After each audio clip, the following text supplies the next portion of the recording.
আসসালামু আলাইকুম বন্ধুরা, কেমন আছো? নিশ্চয়ই ভালো আছো। শীতকাল মানেই হচ্ছে শিম, ফুলকপি, টমেটো এগুলোর একটা আধিপত্য। এরা বাজার জুড়ে আধিপত্য বিস্তার করে। আমরাও খুব মজা করে সেগুলোকে খাই।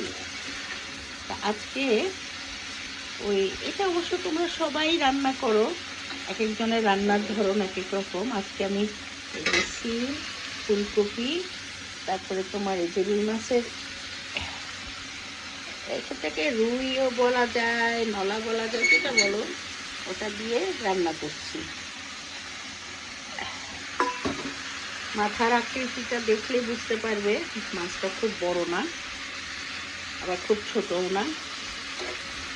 এটা দিয়ে আমি একটু মাখো মাখো করে এই ফুলকপি, শিম, এই মাছ এগুলো দিয়ে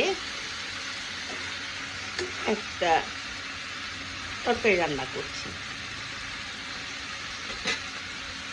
তরকারিটা খেতে ভালো লাগে, কারণ সিজনাল জিনিস যে কোনোটাই আসলেই খুবই মজার। আমি এই তরকারিগুলোই আমরা আসলে এই মাছটা দিয়ে, অনেকে মাছের মধ্যে সবজি দেয় না, সবজি আলাদা রান্না করে, আবার অনেকে পছন্দ করে সবজি দিয়ে খেতে, কিন্তু আমার বেশি ভালো লাগে সবজি দিয়ে খেতে।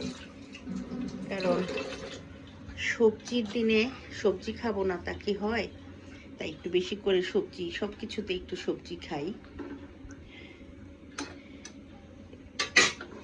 এটাতে তোমার একটু আদা রসুন বাটা দিয়েছি, হলুদ মরিচ তো থাকবে, একটু ধনের গুঁড়ো দিয়েছি, আর কাঁচামরিচ, পেঁয়াজ, আর হচ্ছে রসুন কুচি, সামান্য রসুন কুচি দিয়ে মশলাগুলো কষিয়েছি। তারপরে সবজি কষিয়ে মাছ ভেজে রেখেছিলাম, ওই মাছ দিয়ে তোমার এই যে যখন একটু মাখো মাখো হবে, ধনিয়া পাতা দিয়ে নামিয়ে ফেলবো। তো তোমরাও রান্না করে খাবে। শীতের সবজি, শীতের মাছ, অনেক মজা। তোমার তোমার এই সিজনে এই ধরনের মাছই খেতে ভালো লাগে। দেখা যায় এগুলোর মধ্যে অনেক স্বাদ আসে, কেন যেন এদের শরীরের মধ্যে আলাদা একটা স্বাদ আসে, যার জন্য আমি এই সিজনে এই মাছগুলোকে বেশি বেশি খেয়ে নিই। সবাই রান্না করো, মজার মজার রান্না করো, খাও। কারণ শীত চলে গেছে, প্রায় চলে যাচ্ছে, ফাগুন চলে আসছে, এখন আর সেরকম শীত লাগবে না, এই সবজিগুলো আস্তে আস্তে হারিয়ে যাবে। তো ভালো থেকো, খোদা হাফেজ।